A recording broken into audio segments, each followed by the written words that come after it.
So we're going to talk about role management. So role management is normally only accessed by an administrator. So what we're going to do here is go into the admin, and we'll see up here we have role management.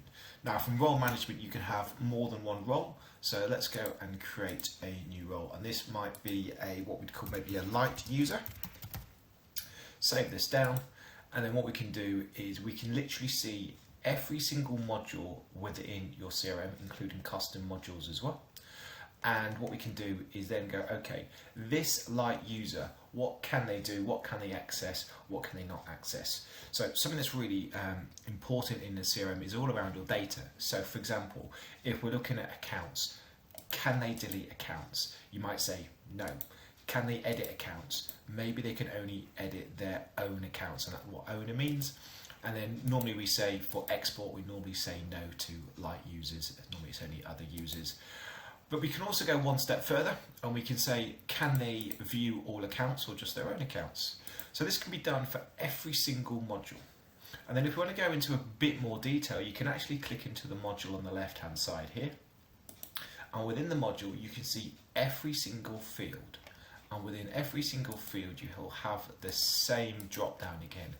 But this time it's, can they read write? Can they see only? Can they read only?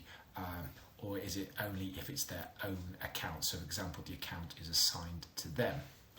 Once you've built up your particular role, this is when you can then start adding users. So you're going to go to select users, and then you'll have a user list of everyone that's in your system, and then you can add them as many as you want in. Please note, just add one user per role. Do not add a user to multiple roles.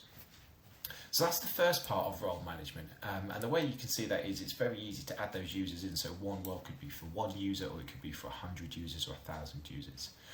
But when we go a step further, you can actually use this role for the studio layouts. So if we go into the studio, and again, we're looking at accounts, so I'm going to click on accounts again. And we're going to go to the layout of the record. This is the layout of the record, but we can actually have different views for different roles. So what this means is if somebody will only need to see a specific data on an account, you can make it look and feel better for that person and put up higher and more visible the bits of information that they need to see.